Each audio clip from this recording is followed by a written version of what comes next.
Hello there, welcome back to the booth here in Vancouver. Marshall Sutcliffe with the Hall of Famer, Randy Buehler. And we're ready to head down to the feature match area for the 7th round where we might see our first Siege Rhino of the day. So why don't we get down there for round 7 here from Vancouver.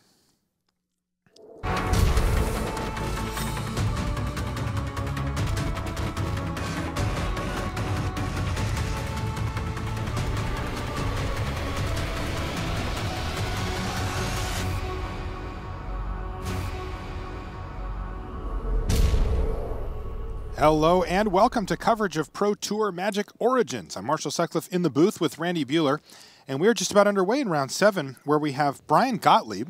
Take a look at Bryan here. He's playing Abzan Rally, Randy, and he's playing up against Kentaro Yamamoto from Japan. Kentaro is no stranger to our feature match area as of late, who's on Abzan Control. Now, so these are the first seen Siege a lot Rhinos. of this. Yeah. I don't even think Siege Rhino has been in the feature match area on any of the tables, much less on camera. A bit of an upset for me. I thought there would still be a healthy Abzan Control presence. And I mean, it showed up top 5-ish in the metagame breakdown, but hasn't really been showing up at the top of the Swiss. Although, to be fair, this is 2 of the last 7 undefeated players in this tournament. We're down to 7 players at 6-0. Kentaro Yamamoto, Bryan Gottlieb are 2 of them. We've also got 2 on the King of the Hill table where Rich Hohen, of all people, is trying to take down Shahar Shenhar and become King of the Hill. Meanwhile, in our feature here, Kentaro has played a Seder Wayfinder and is deciding if he wants a Windswept Heath or a Citadel here.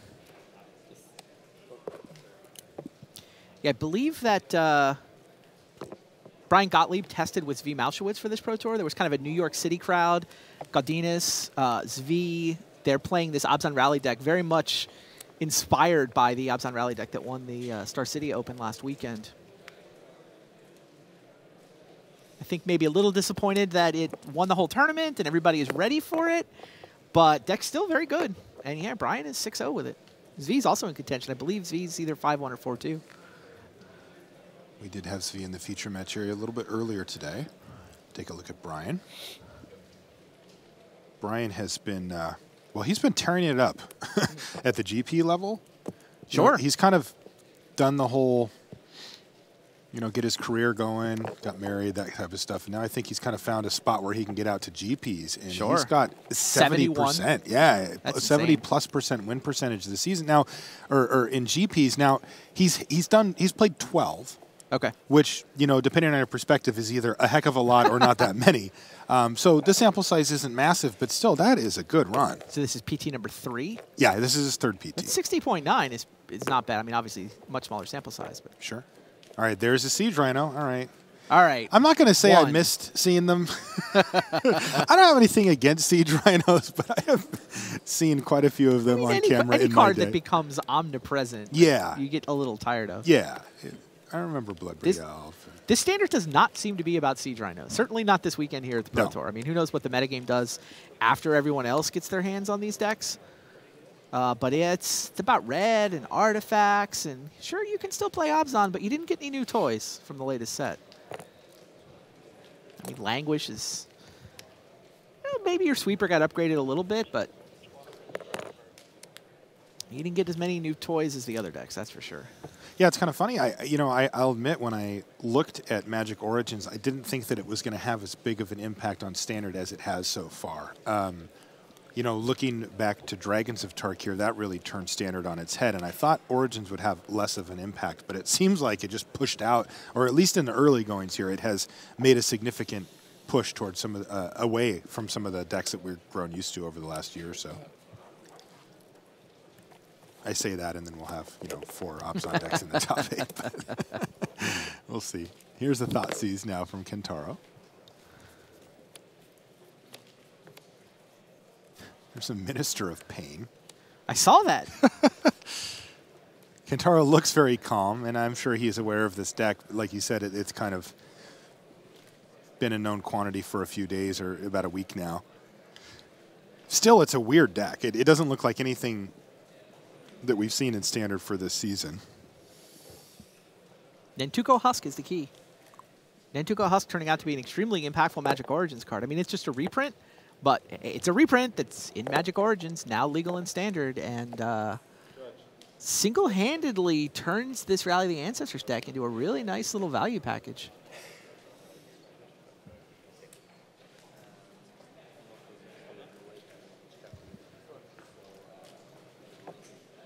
Yeah, it seems like most of the New York City crowd seems to be on this deck. I don't know that I've seen other people in Rally yet, but no, yeah, we saw Mahara with a 5-color version of the deck. The New York City team, by the way, is V. Malshowitz, Andrew Boswell, Mark Schmidt, Galdinas, Bryan Gottlieb, Alan Comer, Gerard Fabiano. It's kind of the crew that tested. That's a cool team. Yeah, yeah. Now, Alan's playing Constellation. He's not on Rally. But most of the team seems to be on Rally. There is the signature card, Rally the Ancestors. Usually Rally on 3 is the game plan. I mean, the quote-unquote combo kill is to bring back Mogi's Marauder, giving things haste and intimidate. You know, if Nantuko Husk is one of those things, it can eat everything else. Sort of one hit from a intimidated, hasted Nantuko Husk can often win the game. But you don't have to combo kill. You can do a value rally. You just get back card advantage and Zeta Wayfinders. You can bring back Jace and flip him. Do all kinds of stuff before those cards go away. Pretty interesting. Kentaro decided to take Deathmiss Raptor with his Thoughtseize. Not a decision you see that often. That is interesting.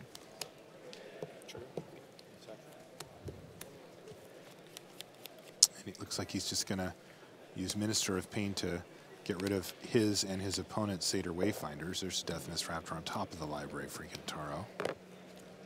Bryan is on 0 white mana. He does not have white mana. 18.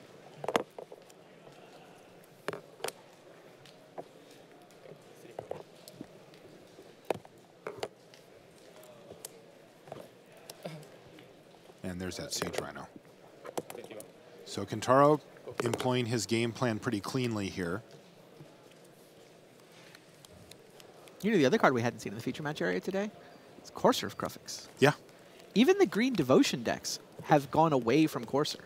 Yeah, Courser of Kruphix is one of those cards that has been ubiquitous in Standard and maybe has seen a little bit less play now. Yeah, the Mighty Lux took it out of their Devotion deck. That's the God, Seth Manfield, Brad Nelson, those guys. Is it just that the rest of the metagame has warped around Courser enough that it doesn't do the things that it's supposed to? Like, oh, it blocks all the things and the life gain matters. Is it just like that? Has it come that far? Because the card on its surface still looks great to me. It's good. It's just it's not what Standard's about. It's the advantage that it generates accumulates a little bit too slowly, I think. You can kind of go, you know, it doesn't do anything to stop the rally decks. It still seems like it should be good against all the mono red that's running around. I mean, maybe those guys weren't expecting mono red when they took it out of their Devotion deck. Gottlieb just played a Forest and passed a turn back here. There's a response. Oh, Collected Company. So he's going to reveal 6 here. Yeah, this is a nice backup plan for the rally deck. Just. Ooh, that was not what he wanted. Oof. Ugh, face up Den Protector, and that's it?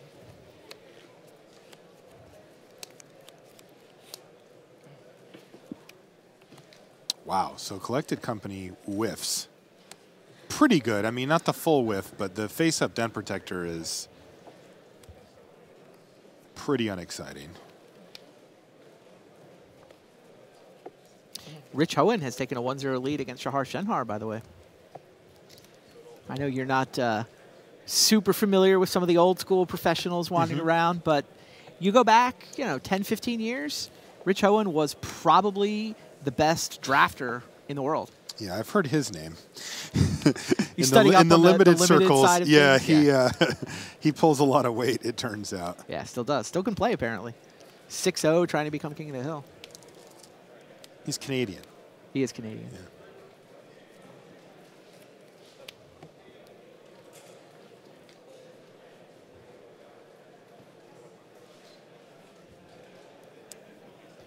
Ooh.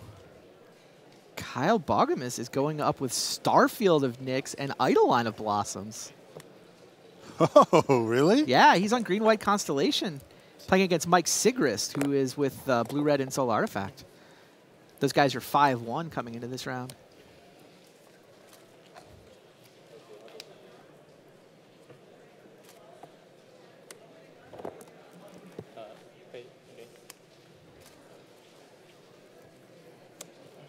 Oh, Sigil of the Empty Throne prompts a concession from Mike Sigrist.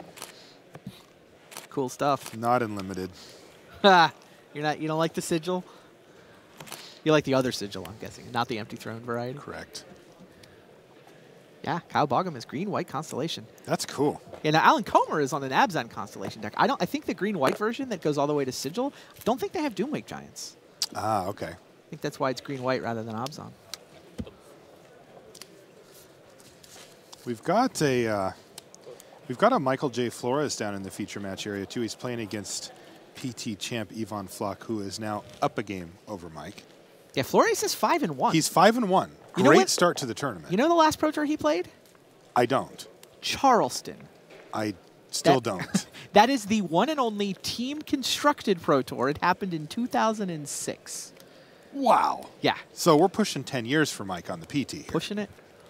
5-1 start. He is down a game, but still fantastic stuff for Flores. I saw him this morning, just outside the breakfast at the hotel, and he said this is the best deck he's ever played at a Pro Tour.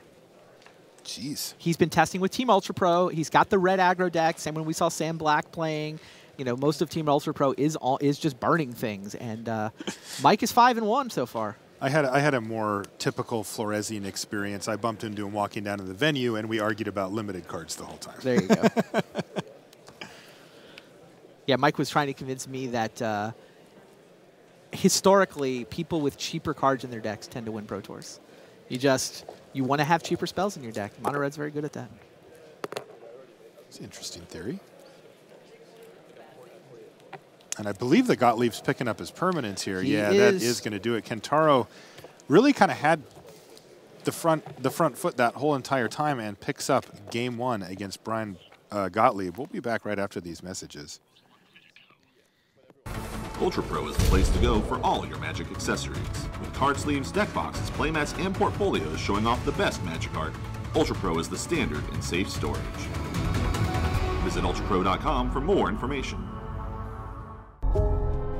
The battle for Zendikar is coming to PAX Prime, and the Eldrazi are taking over. Join us for a special 1-hour Battle for Zendikar preview show hosted by Ashley Birch and featuring the Wizards of the Coast R&D team as they pull back the curtain on Magic's most exciting fall release ever. And we're back. Let's take a look at our King of the Hill table over there. Shenhar is on the left-hand side of your screen, of course, our reigning world champ twice.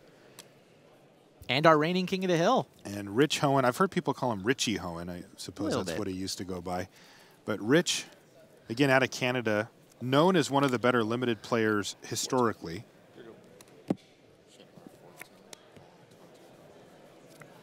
And Shenhar is playing Jeskai. Right. Versus the red aggro deck from Hohen. One of the many flavors of Jace Vryn's Prodigy decks that Team Pantheon put together for this tournament. Shahar tested with Pantheon for the first time. Rich on the mono red. Yeah, they picked up him. And Jacob Wilson. That's the new blood. Right? Yeah.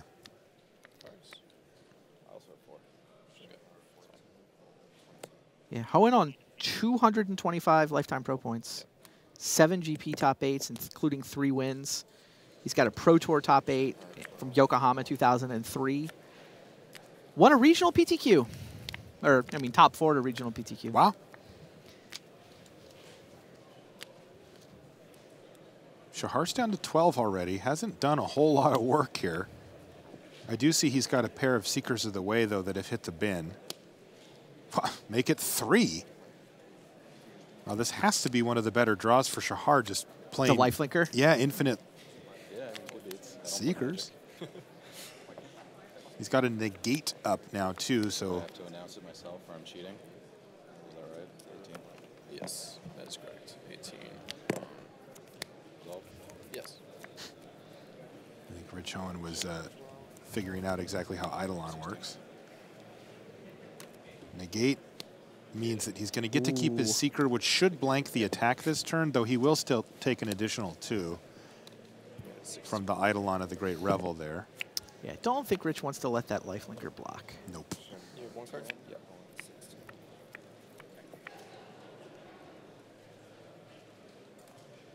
I'll take 1. Goes down to 9. Take 2 more. Yeah, 7. And 2 from the Eidolon. 1 from the Pain Land, 2 from the Eidolon. Okay. Now here's Stoke to kill the lifelinker. Sure, doesn't want to let Shahar get in an attack with that. Go. All right, well, the dust has settled nicely for Hoenn. Exquisite Firecraft. Attack Prowess, with Prowess, both. kill Wow, you. That's 8 damage, and you're at 7. Wow, that was a King beating. is dead. Rich Hoenn is now the king of the hill. 7-0. Welcome back to the Pro Tour, Rich Hoenn. It's been a long time since he's been around. I mean, I talked to him a little bit. He went to Grand Prix Las Vegas. He just kind of showed up to play. You know, he plays occasionally at the local game store. He qualified for the RPTQ more or less on accident. So he shows up to play it because what the heck? He's qualified. Sure. Top 4s. Qualified for the Pro Tour. All of a sudden, he starts thinking about it. No, maybe you I didn't should go tell to a me Grand he was Prix one or of 2. those guys. Just shows up and wins everything they play. Is that the Jesse Hampton School of Magic? Yes, absolutely. All right, let's jump over and take a look at Kyle Bogemus versus Mike Sigrist. Siggy, as he's known, is currently 20th. Yeah, he is right on the edge of a world spot, so would love to put the Now, big run is he together. on the good edge or the bad edge? He's on the bad edge. Okay. Looking in? Yes. Herald of the Pantheon dies to a roast there. 3 cards left? Kyle Bogemus, pretty sure this is game 2 with Bogemus up a game. This green-white Constellation deck looks sweet. So, Eidolon's Coursers, Krufix's Insight, Starfield, Sigil of the Empty Throne, Banishing Light, Silk Wrap, Herald of the Pantheon, Nyx Fleece Ram, Frontier Siege. Silk Wrap, huh? Silk Wrap. Sometimes you need an enchantment. Oh, yeah. Deck looks cool. Yeah, it looks like Sigrist brought his draft deck. That's a Whirler Rogue. Nah. We've seen a few of those in the feature match area, though. Oh, yeah. Nice the top blue-red end for Insult this Artifact deck, right? He is... this is the deck that Channel Fireball's playing. Like, he's face-to-face games, right? He came from the Canadian side, even though he's from New England. But it all works.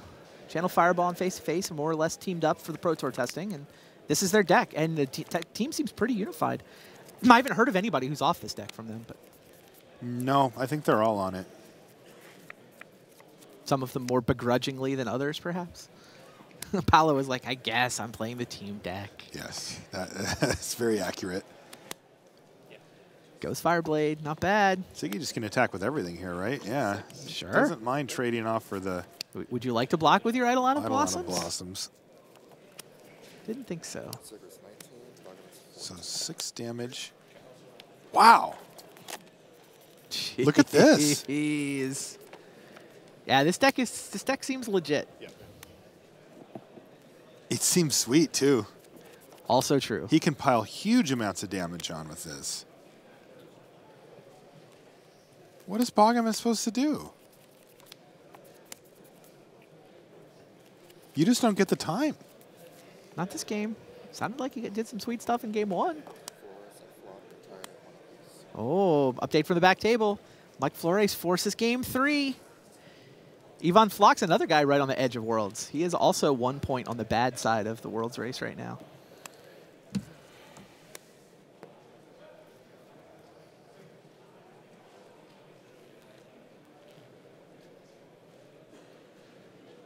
Tomorrow's just going to be insane. So much at stake for so many players. All the storylines coming to an end. I mean, some of them will spill into Sunday, but we'll resolve a bunch of them tomorrow, I'm sure.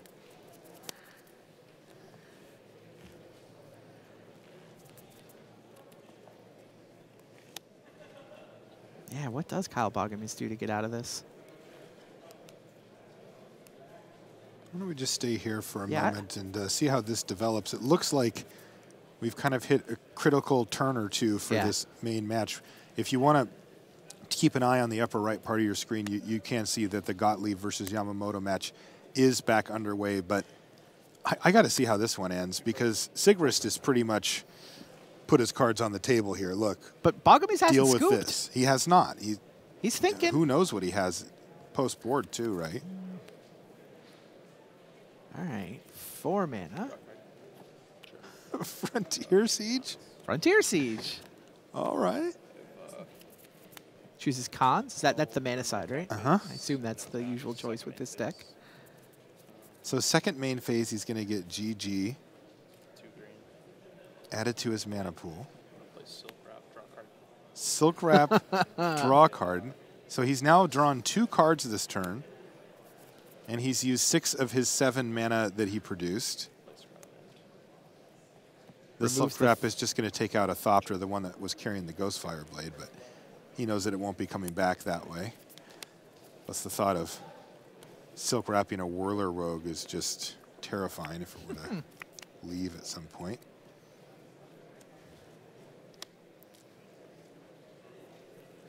Still just the 1 creature, though, for Kyle Bogumis. And it's not one he's particularly keen to block with either. Still, he's not going to die this turn. No. He gets to untap with Eidolon and Frontier Siege. Yes. You're at 14, correct? 14, yeah. He is going to have some pretty nice fireworks on that turn, though, to get out of this. These flyers are pretty annoying for him.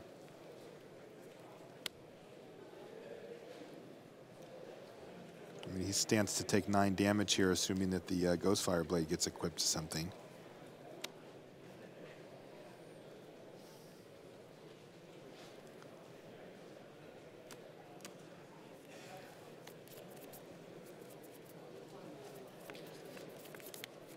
Ziggy's in the tank here. He really has a decision to make.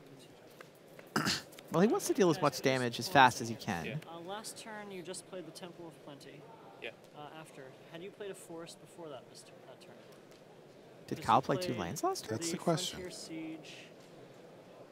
1, 2, 3, 4. What turn are we I did on? play the forest. Okay, so you I did. played 2 land last turn. Okay. Oops. Where are we right now? My main turn. You've drawn your card. Have you done anything else since then? No, it was just about Just drawn a card. Okay. Interesting. Do they after just the back him up? Frontier Siege.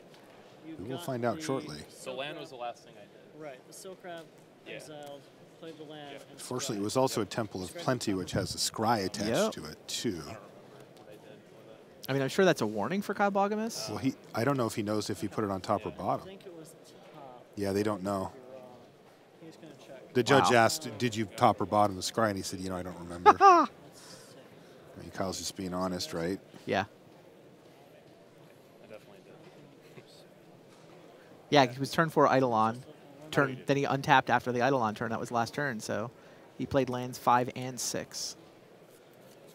All right, maybe we should go watch Gottlieb Yamamoto. Yeah, while why the don't we judge sorts this go out? over to that? We'll go over to our main match, Gottlieb versus Yamamoto, and we'll keep you updated on if we find anything out about what the ruling is there. Now, where do we find these two? Well, not in a bad spot. Yeah, Satyr Wayfinder and a Flushbag Marauder. I think I saw Bryan Gottlieb resolve a collective company while they were while we were in the split screen. Yeah, I do see at least a Den Protector in the graveyard there for Kentaro. Yeah, Fleshbag looks like it came off the collected company. Hero's Downfall takes out the Raptor. Got to take 2 to do it, but he does get to crunch for 4 here. Can he actually just lay the beat down on Kentaro? Well, Kentaro stopped playing lands at 3. Okay, and it looks like Brian's got 5 already, and with a potential 6th this turn. So, Yeah, look at that handful of gas for Yamamoto, but no land. so Gottlieb's trying to punish him here and close the door on this game as soon as possible. Pretty much.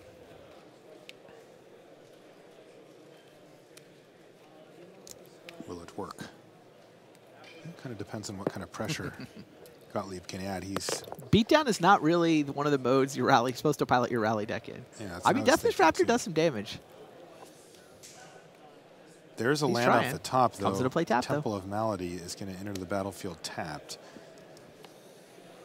He saw another on-offense on top of his library. He's going to get rid of that. On offensive blocks.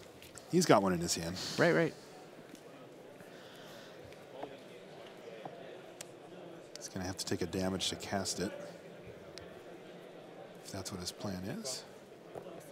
And it's not. He's going to use Abzan Charm to exile the Death Mist Raptor right now. So Willing it goes to take away. another hit. He's going to take 4 and drop to 3. Oh, Herald of no. Torment! He's going Herald to of take Torment for 7 the and win. drop to 0. Oops. Whoa. Herald of Torment out of nowhere for Bryan Gottlieb. That's going to even things up. We're going to get a game 3. Holy smokes. I don't think Kentaro was planning on that. Whew. Crazy. So do we go back to the Sigris match now? How did they resolve that? It sounds like they normally, if they haven't gotten a full turn cycle away from the mistake, the judges can often just back them up and correct the mistake and then let the game replay from there. Is that what they did? We'll find out. We're going to get an update in our ear here as we jump back. Yeah. Okay. They backed it up, they shuffled the deck, and they issued a warning to Kyle Bogamans. Okay, good. That seems like a pretty clean resolution here.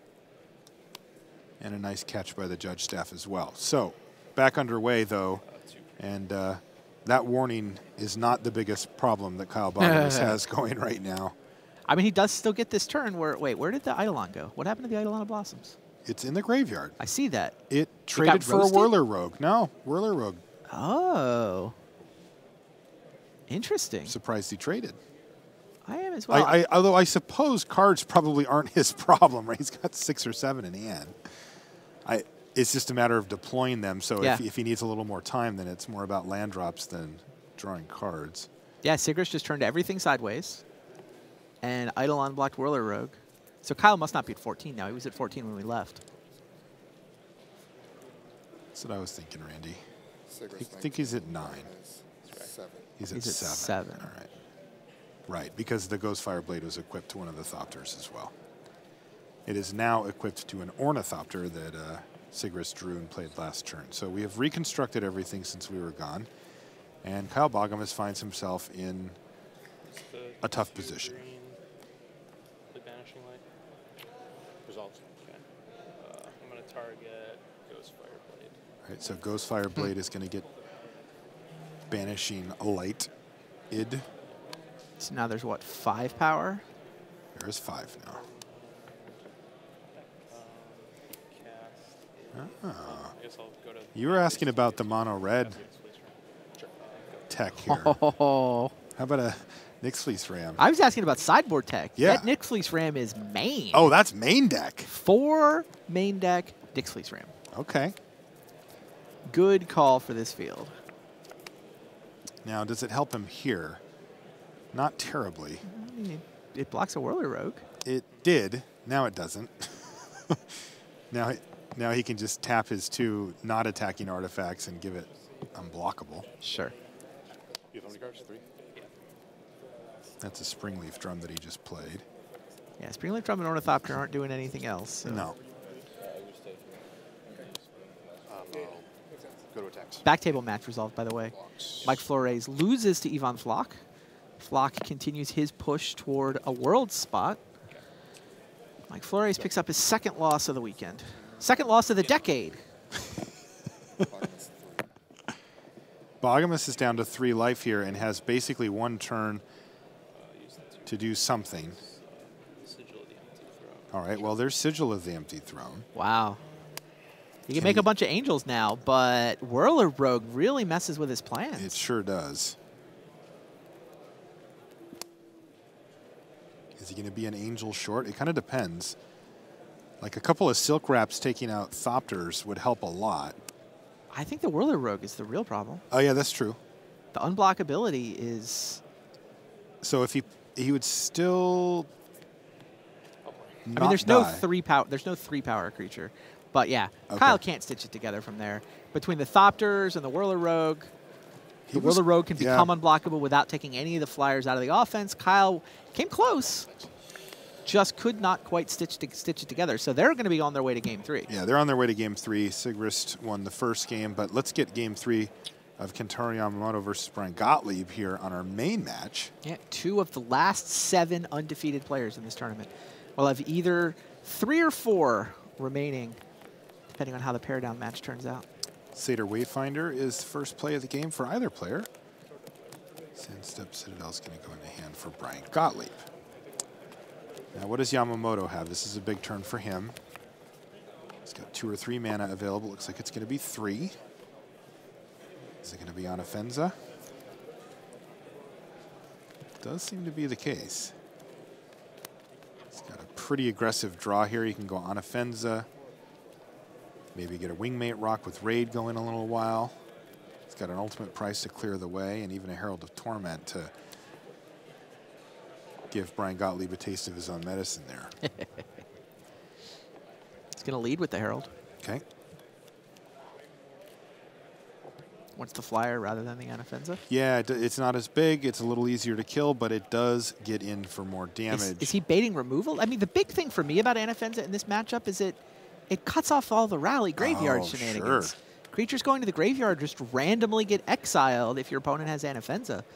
Card is kind of a beating for the rally deck.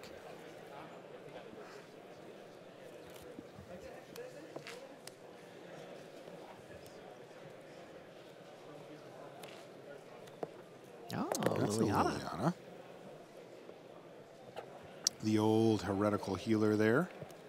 She's Old? a 2/3 with lifelink. And in not that picture, old. she's young, yeah. There she is. So now if the Satyr Wayfinder dies, she turns into a Planeswalker and he gets a 2/2 zombie out of the deal.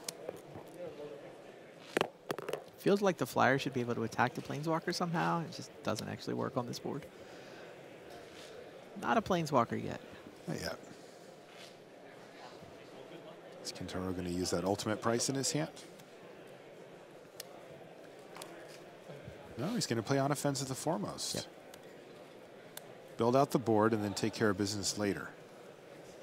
Yeah, I mean, Kentaro's Abzan Control, you didn't see a lot of Anaffenzas in the control control-ish Abzan decks, but that's Rally. That card is there because Rally had its big breakout weekend. And you're like, oh, wow, I can play this powerful 4/4 for 3 mana creature, and it just randomly happens to hose one of the best 5 or 10 archetypes around? Sure. Also blocks very well. It's in from the sideboard of Kentaro's deck, actually. None in the main, but 3 in the board. Deathmiss Raptor here for Gottlieb. Doesn't look like he's got any other attacks, so send it back. Yamamoto now can set up a Wingmate Rock with Raid if he's got an untapped mana source available. Doesn't look like he does, though. So he'll have to settle for either ultimate price or an Abzan Charm.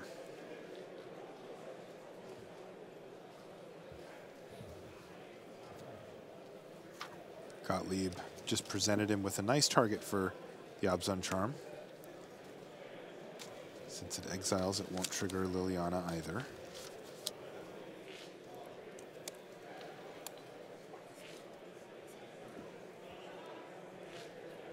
And ultimate price. What is he going to kill, Liliana or the Raptor? Raptor down. Because he's just got decent attacks here, just crunches. Sure. Kentaro Yamamoto is a Platinum Pro. Not having quite as good a season this year. He played Worlds last year, so got to Platinum, got to Worlds, but only on 34 points. So he needs 12-4 if he wants to hold on to his Platinum status. He's got to pick up the 15 points from a sort of top 16-ish finish. Well, he's halfway to the wins. 6-0 is a good start, Yeah. for sure. 6 of 12 down for Kentaro. Looking to get all the way there. You know, I think Bryan just took it. He didn't block with the Wayfinder. That would have turned Liliana into a Planeswalker. The defiant Necromancer side, but he decided not to. And he took a lot of damage as a result. That was 8. What is Gottlieb going to do here?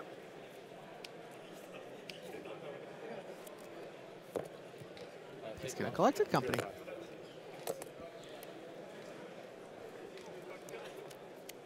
All right, he's going to look at these top 6 cards, try to find 2 creatures with a converted mana cost 3 or less and put them right on the battlefield. Last time we saw him do this, he hit a Den Protector. Yeah. Which was pretty unexciting, if we're honest. Wow, this one's a little different. A little different. Now he's got Death Mist Raptor, Den Protector, Herald, and Liliana that he can choose from. Wow, that was much better. Goes for Fleshbag and Herald. This is going to turn Liliana into a Planeswalker. Right. Anafenza the does. Anafenza also prevents Liliana. Wow, it just wrecks every piece of this deck, doesn't it? Yeah. Yep. Not only the rally shenanigans, but even Liliana from turning face up is being hosed by that Anafenza the Foremost. Creatures got to hit the graveyard. They never do.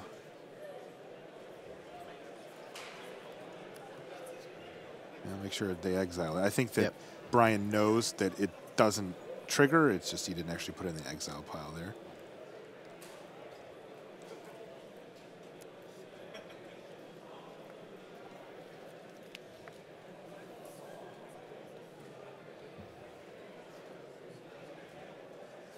And Kentaro's just trying to figure out how his attacks are going to work. You got that +1/+1 counter on the Herald from the Anafenza, which means it can actually beat up Bryan's Herald. And because of that, he's going to sacrifice the Anafenza, which would otherwise really destroy the rally deck. Now, both of those creatures do still get exiled because the Anafenza was in play when they were dying. Yeah, Kentaro's setting up for lethal here. I believe he still has that Abzan Charm in hand. Yeah. And he can just kill him in the air. It's already 4. He only needs 1 more power. A couple of +1/+1 counters would do it. Assuming Bryan doesn't block. Bryan might block, though. Like, he doesn't actually... Oh, wait. If he can remove the Herald, hit for... No, that doesn't quite work. He just needs 1 upkeep trigger from Bryan Gottlieb's Herald. Yes. Oh, but the Liliana gets in an attack for 2 life. Okay, that's back to 7. Interesting. So Kentaro can attack here and potentially hit for 6. Bryan is at 7 from after the Liliana lifelink. But if he doesn't jump block with his Herald, then the upkeep trigger will kill him.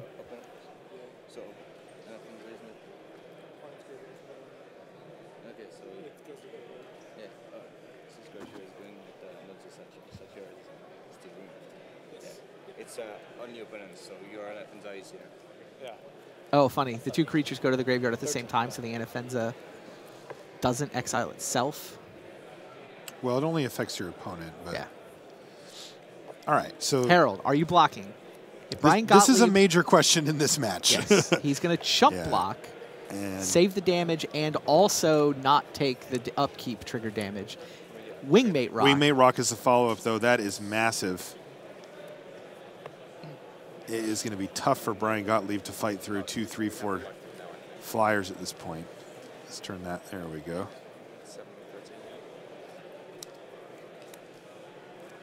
I like these hands that enter and just fix everything that I think of. It's a lot of flying damage.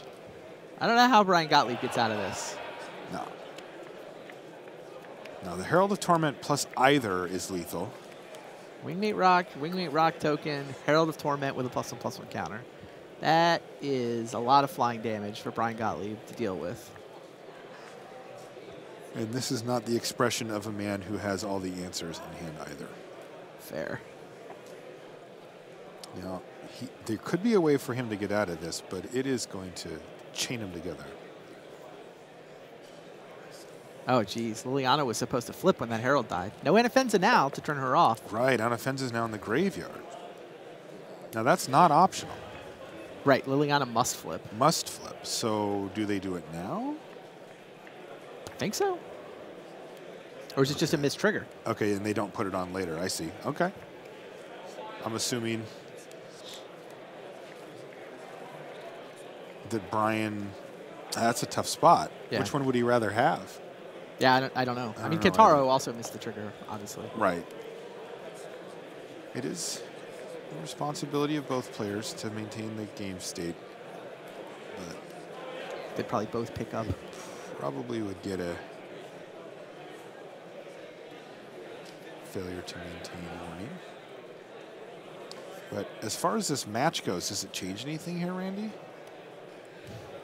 I mean, Bryan Gottlieb has a lot of work to do.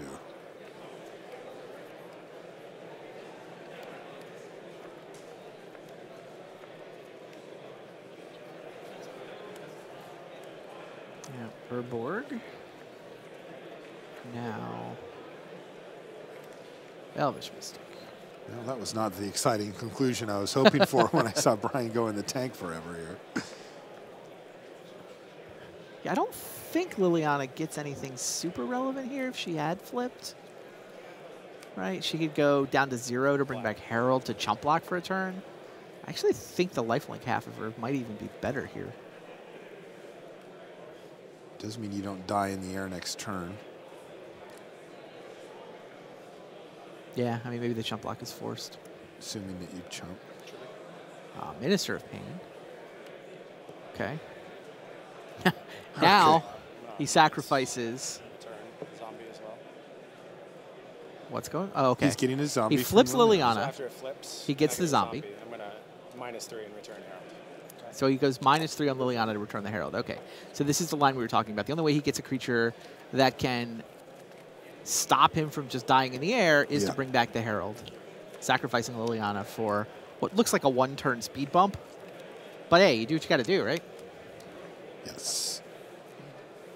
Otherwise, Bryan Gottlieb is the 1-turn speed bump, and Kentaro Yamamoto wins the match. Remember, these players are both undefeated, and this is a big turning point for them. All right. Thoughtseize. See if you got any instants. He's got Thoughtseize, No, Rally not really. Ancestors, and a Take Raptor. the Rally. Excuse Now, me. Abzan Charm. Mogus's Marauder is what it was. Yeah, Abzan Charm removes the Herald. Now those flyers are lethal. And that's going to do it. Kentaro Yamamoto wins the match. He is 7-0. And Bryan Gottlieb is going to have to settle for a 6-1 start. Still very solid opener. Kentaro on the now Pro more Tour than for halfway him. to that mark he needs for Platinum. If he wants to hold on to Platinum, he's got to win 12 times. Well, that means now Jeez. he's got to go, what, 5 and 4? That sounds doable. He could do that. 5 and 4 in the next 9 rounds, and 5, 3, and 1 in the next 9 rounds. He goes to the top 8. Ooh, that's a better goal. Sure. I like that goal. And then, by the way, Jason Chung starts sweating about an APAC World spot if that happens. All right. Meanwhile, Mike Sigrist and Kyle Bogamace. Yeah, they're still going at it here. This is, Game 3. I believe, a game 3. Should be Game 3. Yeah, Bogamace lost that second Yeah, game. Sigrist won game 1. So this is game 3. And 2 to 17. we've got a lot going on here, Randy. Yeah. I see a Silk Wrap and a Banishing Light has taken care of a couple of permanents there. There's a Herald of the Pantheon.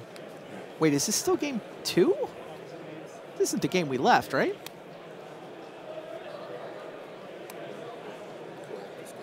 Yeah, this is Game 3. It's just a lot of the same cards from when we left Game 2. Yeah, okay. That makes sense. Oh, life total. Now the life total's changed a little bit. Okay, that makes more sense. It does. It was hard to piece together how this game played out when the life totals were the other way. But now we've got Mike Sigrist applying massive heat here to Kyle Bogamace. Sigrist looking to go 6-1. Yep. Here's a Herald of the Pantheon number 2. Yeah, Herald of the Pantheon has definitely caused a comeback with these Constellation decks. Both the Abzan variety and the green-white variety. I'm very happy to get that card out of Origins. Game 2. Second Nyx Fleece round. So that's going to put Kyle Bogamace up to 4. Can he inch his way back in? Well, he He's gains back up 2 to every time he 6 casts now. an enchantment now, right? Yeah. How much damage does he actually take on this board?